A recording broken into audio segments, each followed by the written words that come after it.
आपल्यासोबत जळगावच्या खासदार स्मिता वाघ जोडल्या गेलेल्या आहेत। स्मिताताई, मोठी दुर्घटना जळगावच्या आसपास घडलेली आहे, आपली काय प्रतिक्रिया आहे? परदाडे गावाजवळ ही दुर्घटना झालेली आहे। कुठेतरी आग लागली म्हणून अशी अफवा पसरल्यामुळे लोकांनी गाडीतून उड्या मारल्या, समोरून केके येत असल्यामुळे ती चिरडली गेलेली आहे। आता असं आहे की 5-6 लोक चिरडली गेली असं सांगितलं जातं। ऍक्च्युअल परिस्थिती सांगता येत नाहीये। मी पण तिकडे जायला निघालेली आहे आणि डीआरएम भुसावशी माझं बोलणं झालंय, त्यांची पण टीम तिकडे निघालेली आहे। जी, मात्र आता प्रशासनाकडनं आपल्याकडनं तातडीची कोणत्या पद्धतीची मदत देण्यात येणार आहे?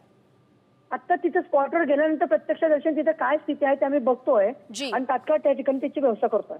जी, धन्यवाद स्मिताताई आपण दिलेल्या प्रतिक्रियेबद्दल। तर आगीच्या अफवेमुळे हा संपूर्ण प्रकार घडलेला आहे। आपल्याला ही दृश्य आपल्या स्क्रीनवर दिसतायत। हीच ती पुष्पक एक्सप्रेस आहे। याच पुष्पक एक्सप्रेसमध्ये आग लागल्याची अफवा पसरली आणि पुष्पक एक्सप्रेसमधून अनेक प्रवाशांनी उड्या मारल्या। उड्या मारल्यानंतर दुसऱ्या बाजूने येत असणाऱ्या बंगळुरू एक्सप्रेसनं या सर्व प्रवाशांना उडवलेले। दरम्यान कॅज्युअलिटी किती आहे, किती जखमी आहेत, काही जणांचा मृत्यू झालेला आहे का, हे पाहणं अत्यंत महत्त्वाचं ठरणार आहे। आगीची अफवा आणि प्रवाशांच्या उड्या, परधाडे रेल्वे स्थानकाजवळ ही गंभीर धक्कादायक घटना घडलेली आहे। पुष्पक एक्सप्रेसमधून या सर्व प्रवाशांनी आगीच्या अफवेमुळे उड्या मारल्या। तातडीने त्यांनी निर्णय घेतला, घाईघाई त्यांनी उड्या मारल्या। मात्र उड्या मारलेल्या प्रवाशांना बंगळुरू एक्सप्रेसनं उडवलेले।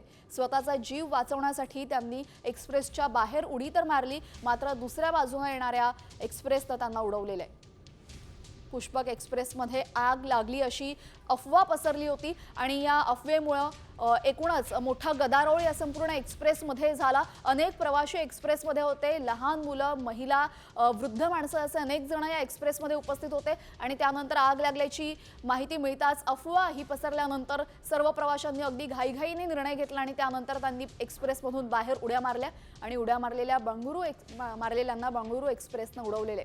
काही वेळापूर्वीच आपण जळगावच्या खासदार स्मिता वाघ यांच्याशी बोललेलो आहे। या संदर्भात त्या लवकरात लवकर तिथे पोहोचतायत आणि लवकरात लवकर शक्य तितक्या लवकर इथं मदत पोहोचवण्यात यावी अशी मागणी करण्यात आलेली आहे। दरम्यान हीच दृश्य आपण पाहतोय, परधाडे रेल्वे स्थानकाजवळ ही दुर्घटना घडलेली आहे। आपण ही त्या परधाडे रेल्वे स्थानकाजवळची दृश्य पाहतोय। अनेक प्रवासी हे रेल्वेच्या बाहेर बसलेले आहेत, आपण पाहतोय।